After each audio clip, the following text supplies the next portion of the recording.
كانت نورة تعيش في عالم فقد ألوانه. لم يعد الأصفر لون الشمس، بل مجرد دائرة باهتة في سماء رمادية.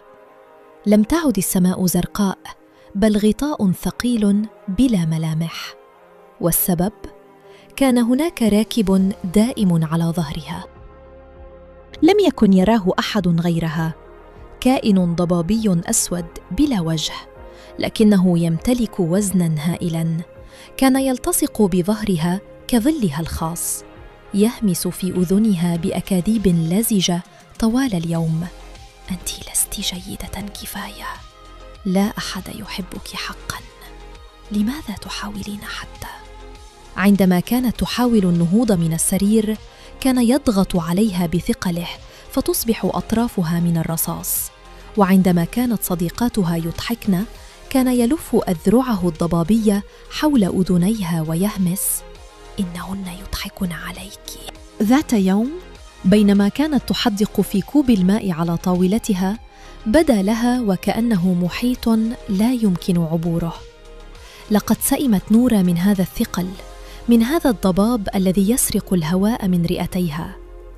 رأت انعكاسها في الماء، ورأت الكائن الأسود يبتسم ابتسامة مشوهة من خلفها. لأول مرة شعرت نورة بغضب حقيقي بدلاً من الحزن الخانق. جمعت نورة كل ما تبقى لديها من قوة، والتي لم تكن أكثر من شرارة صغيرة، وتوجهت نورة إلى غرفة والدتها. الكائن الضبابي حاول سحبها للخلف، لكنها تشبثت بإطار الباب.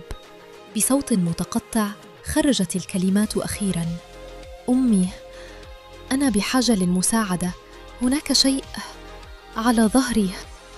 لم ترى والدتها الكائن، لكنها رأت الألم الحقيقي في عيني ابنتها. أمسكت بيدها وقادتها إلى مكان هادئ، حيث توجد سيدة لطيفة ذات نظارات دائرية وابتسامة دافئة.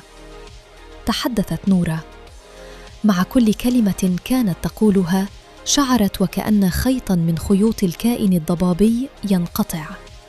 كان الأمر صعباً ومؤلماً، كأنها تقتلع جذوراً سامة من روحها. مع مرور الأسابيع، ومع كل جلسة حديث وكل خطوة تحت أشعة الشمس اللي بدأت تستعيد لونها الذهبي، كان الكائن يصغر حجمه. لم يختفي في لحظة واحدة، بل بدأ يتلاشى ببطء. أصبح وزنه أخف، وهمساته مجرد طنين خافت. وفي صباح ربيعي استيقظت نورة وشعرت بشيء غريب: الخفة. نظرت خلفها فلم تجد إلا ظلاً صغيراً جداً بحجم الفراشة يجلس على كتفها. لم يعد مخيفاً، بل مجرد تذكير بالرحلة التي قطعتها. خرجت نورة إلى الشرفة واستنشقت الهواء بعمق لأول مرة منذ زمن طويل. كانت السماء زرقاء، زرقاء بشكل يثلج الصدر، والشمس كانت دافئة حقاً. ابتسمت نورة ابتسامة حقيقية أعادت الألوان إلى وجهها وإلى عالمها كله.